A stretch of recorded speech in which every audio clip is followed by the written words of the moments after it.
Stellar Transformations, episode 347. Untuk melihat video selengkapnya, sahabat bisa kunjungi playlist yang telah disediakan. Yuk mari, kita berimajinasi bersama dan masuk ke alur ceritanya.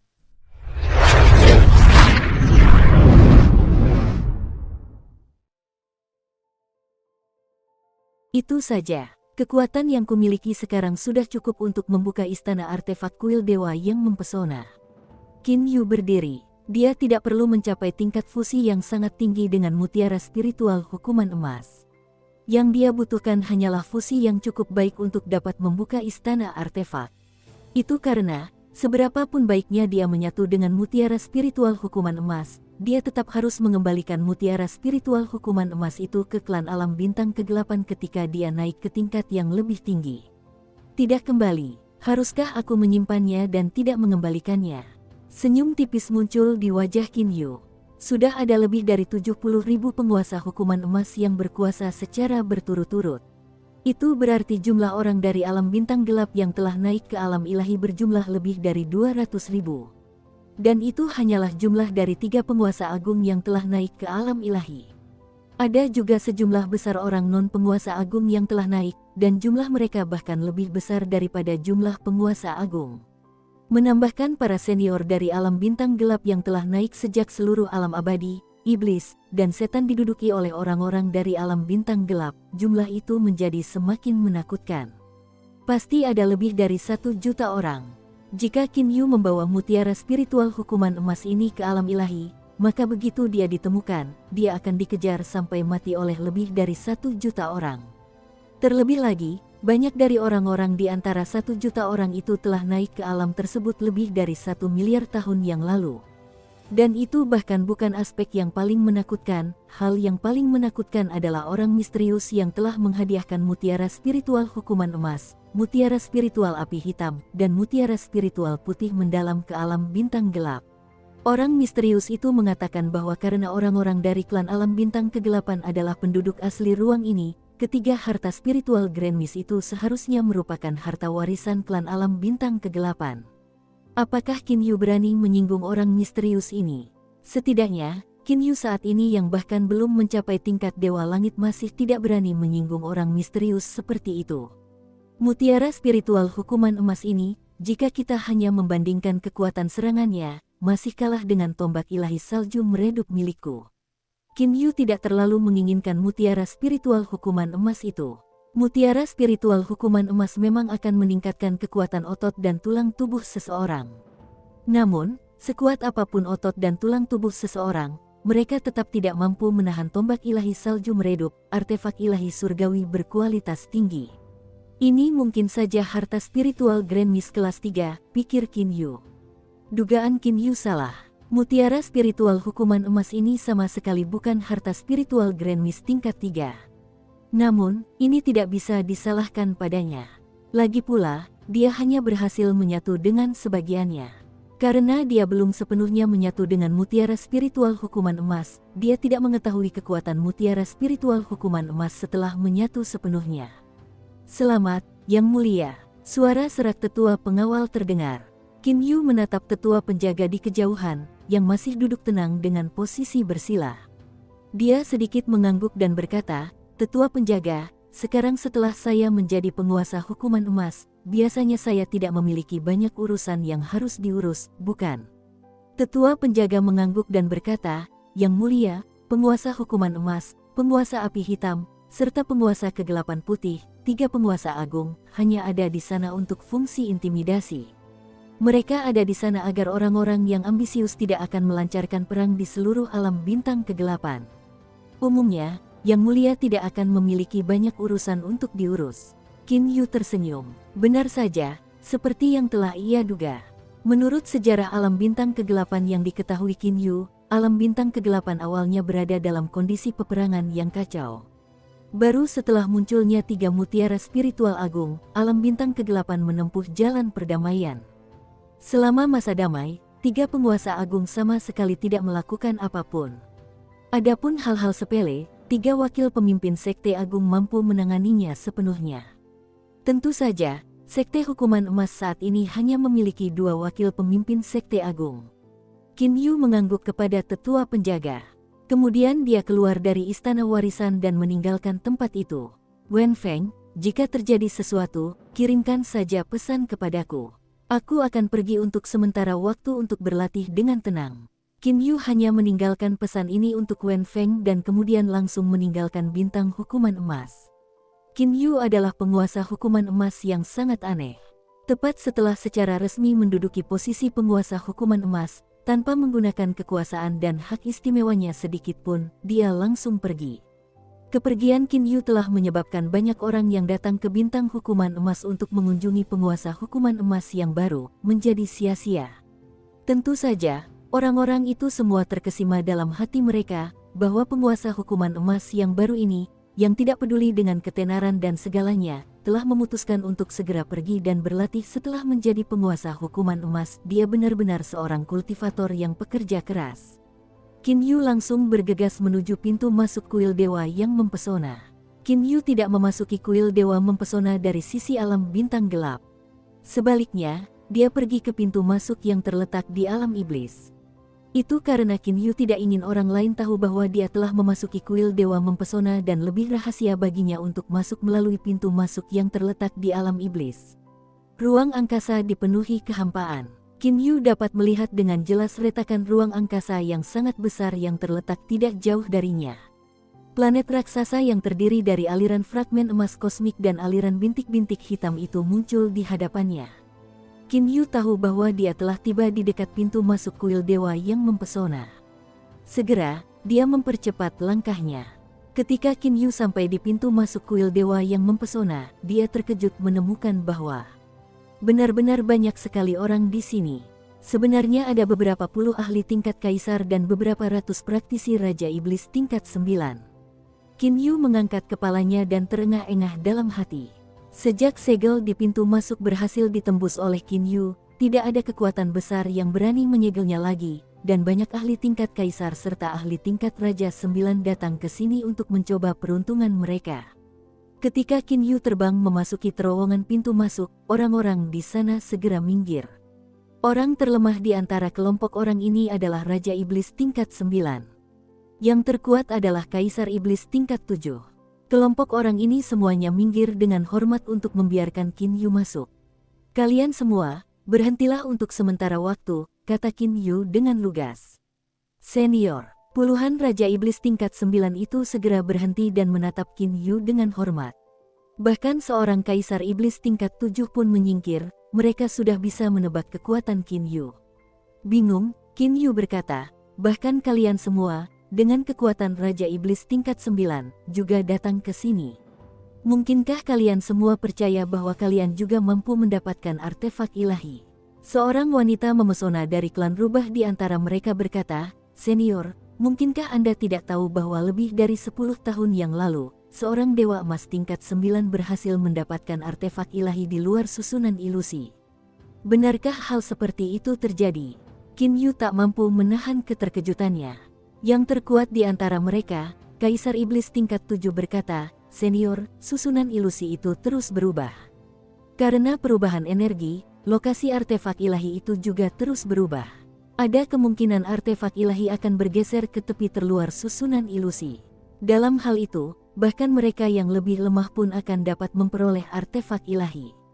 Meskipun kemungkinannya tidak tinggi, hal seperti itu telah terjadi berkali-kali sebelumnya dalam sejarah. Inilah juga alasan mengapa medan bintang kacau begitu kacau.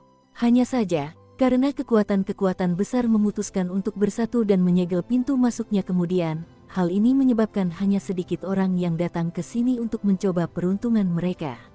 Namun, sejak senior Qin Yu memecahkan segel dengan satu serangan tombaknya, jumlah orang yang datang untuk mencoba peruntungan mereka telah meningkat secara eksponensial, kata Kaisar Iblis tingkat 7 itu dengan saksama.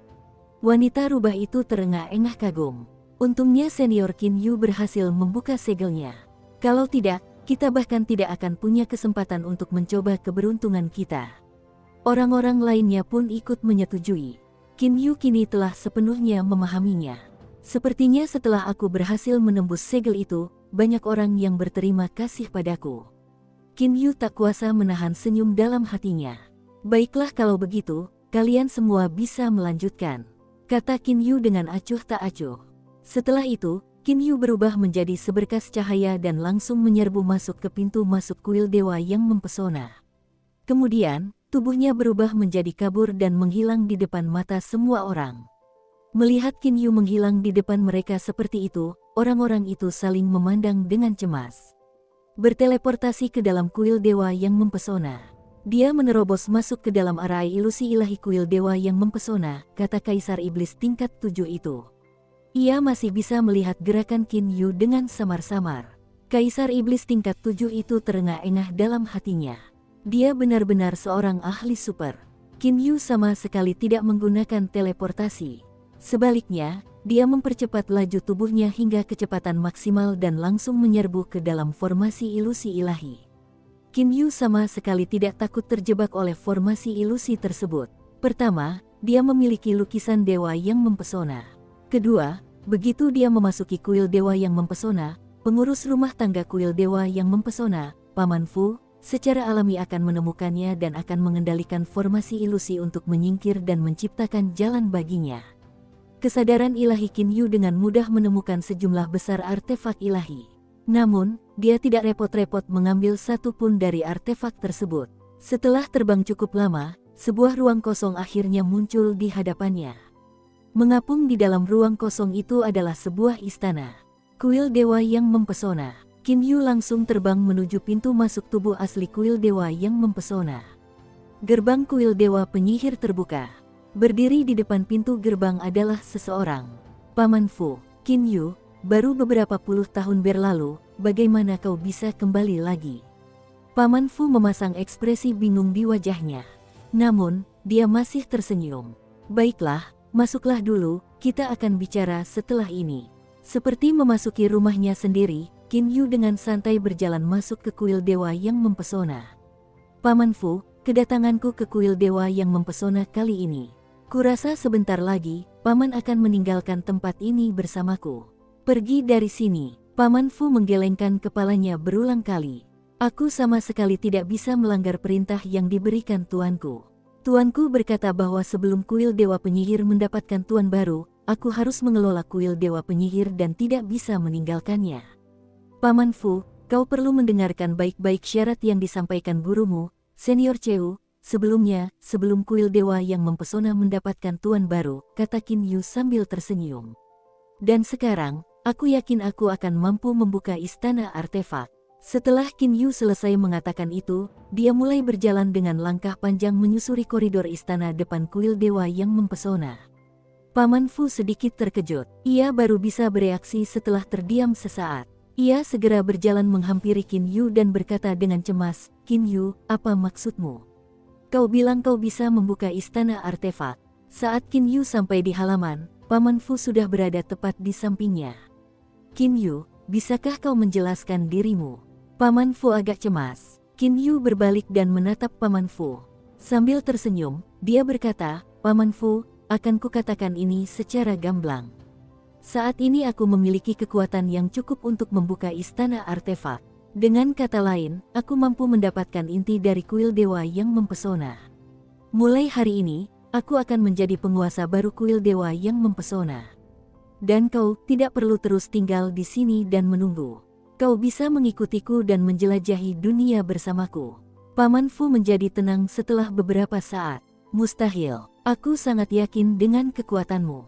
Baru beberapa puluh tahun berlalu, bagaimana mungkin kau bisa mencapai level itu secepat ini? Kata Paman Fu dengan penuh keyakinan. Qin Yu tersenyum dan berkata, Paman Fu, karena Paman tidak percaya padaku, aku akan menunjukkannya padamu, apakah tidak apa-apa. Setelah Qin Yu selesai mengucapkan kata-kata itu, dia mulai berjalan menuju pintu masuk istana artefak. Paman Fu sedikit mengerutkan kening dan berdiri di belakang Qin Yu. Seperti sebelumnya, Qin Yu berhasil dengan mudah menemukan mekanisme kuncinya. Bagian bawah pintu masuk mulai bersinar dengan cahaya biru kehijauan. Pada saat yang sama, dua tonjolan muncul. Paman Fu, yang perlu saya lakukan hanyalah menarik pintu ini ke atas, kan? Qin Yu berbalik dan melirik Paman Fu. Benar, pada saat ini, Paman Fu juga terpengaruh oleh kepercayaan diri Qin Yu. Dia merasa bahwa Qin Yu mungkin benar-benar bisa berhasil. Hanya saja, Paman Fu merasa agak sulit untuk mempercayainya. Menurut rencana awal, dia seharusnya menunggu Qin Yu kembali dari alam ilahi suatu hari nanti dan kemudian mengambil alih kuil dewa yang mempesona ini. Qin Yu mencengkeram salah satu tonjolan itu dengan masing-masing tangannya. Qin Yu menarik dengan keras menggunakan lengannya. Otot-ototnya mulai menegang. Cairan emas yang berasal dari mutiara spiritual hukuman emas mulai mengalir melalui otot-ototnya. Kekuatan Qin Yu terus meningkat tanpa henti. Dentang, pintu berwarna merah gelap itu bergetar tanpa henti dan mengeluarkan suara. Saat Qin Yu meningkatkan kekuatannya, getaran pintu berwarna merah gelap itu menjadi semakin kuat. Senyum di wajah Qin Yu juga semakin berseri-seri. Qin Yu sangat mengerti bahwa saat ini, dia bahkan belum menggunakan sepertiga dari kekuatannya. Ini adalah teriakan. Kedua tangan Qin Yu mulai meningkat kekuatannya secara drastis. Setelah teriakan keras, pintu berwarna merah gelap itu mulai bergerak naik dengan kencang. Dengan bunyi, kaca pintu itu meluncur masuk ke dalam mekanisme yang terletak di atasnya. Saat Qin Yu membuka pintu berwarna merah gelap itu, Qin Yu merasakan aura aneh yang bergejolak dari dalam istana artefak, menyerbu ke arahnya. Qin Yu dapat merasakan bahwa itu adalah aura yang dipancarkan oleh kumpulan berbagai macam harta karun. Meskipun dia belum memasukinya, Qin Yu sudah dapat mengetahui bahwa ada banyak sekali harta karun di dalam istana artefak. Jumlahnya sungguh mengejutkan. Mata Qin Yu mulai berbinar. Dia menatap lorong dalam yang muncul setelah pintu masuk istana artefak dibuka. Qin Yu, kau benar-benar berhasil, kau benar-benar berhasil. Paman Fu memasang ekspresi terkejut yang menyenangkan di wajahnya, ekspresi yang sulit ditemukan. Paman Fu adalah boneka yang memiliki kecerdasan. Boneka, mereka adalah benda yang hanya mampu diciptakan oleh para ahli penempaan artefak tingkat atas dari alam ilahi. Mereka berbeda dari kecerdasan buatan dari kosmos sains dan teknologi alam fana. Boneka juga memiliki emosi seperti manusia. Mereka juga memiliki pikiran seperti manusia. Hanya saja mereka tidak memiliki jiwa yang paling mendasar dan karenanya tidak mampu memahami ruang. Paman Fu, apakah Paman tahu tata letak bagian dalam istana artefak? Qin Yu menatap Paman Fu. Qin Yu tidak ingin berlarian ke sana kemari seperti orang buta. Paman Fu sedikit bersemangat. Tentu saja. Istana artefak adalah lokasi di seluruh kuil dewa yang mempesona yang memiliki harta karun terbanyak. Di dalamnya juga terdapat bahan kerajinan berharga, berbagai macam kristal berharga, dan banyak artefak ilahi surgawi. Tentu saja, yang paling berharga tetaplah harta karun spiritual Grand Mist. Qin Yu menelan ludah, jantungnya berdetak kencang. Paman Fu menghela napas. Dulu ketika guruku masih di sini, jumlah harta karun di istana artefak jauh lebih banyak daripada sekarang. Karena guruku ingin menciptakan harta spiritual Dewa Agung yang legendaris, dia sudah berhenti mempedulikan hal-hal lain. Dia tidak hanya membawa beberapa material langka, dia bahkan melebur 5 harta spiritual Grand Mist untuk mendapatkan energi spiritual Grand Mist di dalamnya. Dia khawatir tidak akan ada cukup energi spiritual Grand Mist untuk harta spiritual Dewa Agung. 5 harta spiritual Grand Mist dilebur. Qin Yu merasa sedikit sedih mendengar itu. Seandainya dia tidak melebur benda-benda itu, bukankah Qin Yu akan bisa mendapatkan lebih banyak harta spiritual Grand Mist? Tentu saja, seseorang tidak boleh terlalu serakah. Qin Yu berusaha keras untuk menenangkan pikirannya. Untungnya, tuanku masih memikirkan penggantinya. Jika tidak, semua harta karun spiritual Grand Mist yang tersisa mungkin sudah dilebur. Mari, ikuti aku ke ruangan pribadi paling dalam. Harta karun spiritual Grand Mist yang tersisa adalah yang ditinggalkan tuanku karena beliau menganggapnya paling bermanfaat bagi penggantinya. Sambil berkata demikian, Paman Fu memimpin jalan memasuki lorong yang dalam dan tenang. Adapun Qin Yu, ia mulai mengikuti di belakang Paman Fu. Begitulah, keduanya menyusuri lorong dan berjalan ke bagian terdalam istana.